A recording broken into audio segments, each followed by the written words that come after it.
अगले लीडर को मैं बुलाऊंगा नहीं, बुलाएंगे आप, नाम आप बोलेंगे, मैं हिंट दूंगा। Amitabh Bachchan of RCM, please welcome sir. धन्यवाद वत्स साहब, बहुत बहुत धन्यवाद।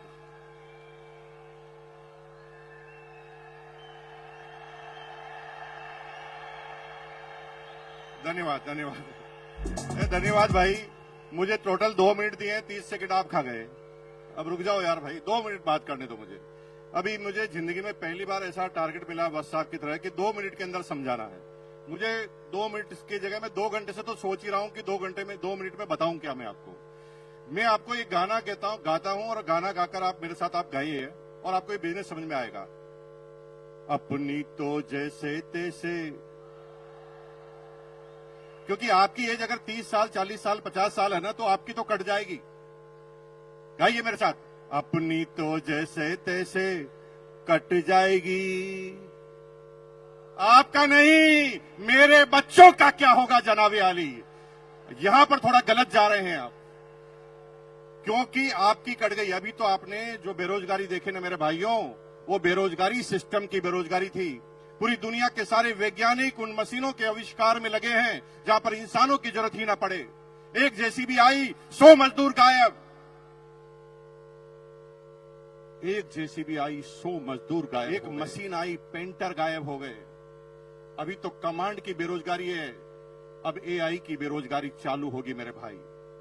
लेकिन आपको चिंता करने की जरूरत नहीं है। आप गाना गा सकते हैं, अपनी तो जैसे तैसे मेरे बच्चों का क्या होगा जनाबे आली। बेरोजगारी का तो दौर अभी आपने देखा ही नहीं है, अब देखना बेरोजगारी क्या होती है।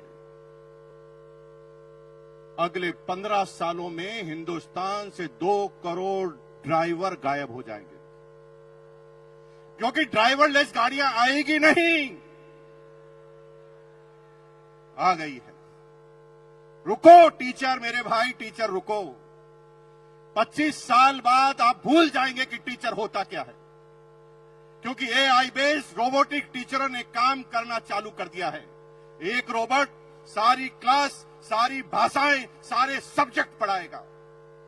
और मेरी बहनों, अगर आप गर्व से कह रहे ना पति को मैं नहीं रहूंगी तो खाना कौन खिलाएगा, एआई रोबोटिक खाना बनाने वाले भी आ गए हैं। वो तो चेक करते ही खाना भी कॉपी कर डालते हैं। एक एक करके चुन चुन कर मारे जाओगे। अब इलाज क्या है? इलाज एक है, डायरेक्ट सेलिंग। दुनिया में कोई भी एआई काम कर सकती है, लेकिन डायरेक्ट सेलिंग कभी भी एआई नहीं कर सकती। क्यों? क्योंकि AI human intelligence, human emotions का बिजनेस है। हमें पता नहीं होता, कोई हिस्ट्री नहीं होती कि सामने वाला क्या प्रश्न पूछेगा, और हम उस व्यक्ति के हिसाब से अपनी बातों को करना हमें पड़ता है। लेकिन आप चिंता मत कीजिए, आप गाना गाइए, अपनी तो जैसे तैसे। हेलो,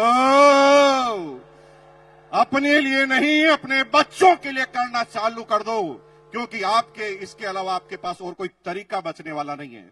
पूरी दुनिया में अगर आप सोच रहे हैं कि किसान अपनी किसानी कर कर, अपनी एग्रीकल्चर कर कर काम कर लेगा, तो इजराइल ने ऐसी टेक्नोलॉजी का आविष्कार कर दिया है जिसमें 200 एकड़ जमीन में एक भी इंसान काम नहीं करता, 20 रोबोट काम करते हैं। चुन चुन कर मारे जाओगे मेरे भाई। इसलिए अपने लिए नहीं तो अपने बच्चों के लिए करना चालू करो। एक बार मेरे साथ गाना गाएंगे, फिर मैं अपनी बात को खत्म करूंगा। गाएंगे मेरे साथ? हाथ खड़ा कीजिए, एक बार मेरे साथ गाएंगे, अपनी तो जैसे तैसे कट जाएगी, मेरे बच्चों का क्या होगा जनाबे आली। और आज ये बात ध्यान रखना, क्योंकि आना सबको इस सिस्टम में पड़ेगा। 25 साल पहले कुछ लोग आए, देखिए सारे कोर लीडर बन गए। कुछ लोग 20 साल पहले आए, कुछ लोग 15 साल पहले आए, कुछ लोग 5 साल पहले, और कुछ आज निर्णय लेंगे। लेकिन ये क्रम चालू हुआ है, खत्म नहीं हुआ है। कुछ लोग आज भी निर्णय नहीं लेंगे, उनके बच्चे निर्णय लेंगे, किसी के पोते निर्णय लेंगे, किसी के पड़पोते, किसी के लड़पड़ पोते, किसी के सड़पड़ पोते, किसी के खड़पड़ पोते, किसी के पड़पड़ पोते। लेकिन अगर आज निर्णय ले लिया तो माला फिर भी गले में लगेगी। अगर निर्णय नहीं लिया तो माला फिर भी गले में लगेगी। क्योंकि मरने के बाद पोता तो माला पहनाएगा, लेकिन आरसीएम करोगे और आरसीएम नहीं करोगे तो फर्क होगा। अगर आरसीएम अभियान में आप नहीं आए तो माला तो पोता पहनाएगा, लेकिन कहेगा साले टकले मेरी पूरी जिंदगी को खराब कर गया। और अगर आरसीएम करके माला पहना हुए तो भैया जिंदगी में कभी भी आपके पोते के मुंह से सम्मानजनक वर्ड के अलावा कुछ निकलेगा नहीं। तो तैयार है, अपने बच्चों के लिए तैयार है। बहुत बहुत धन्यवाद। Thank you once again.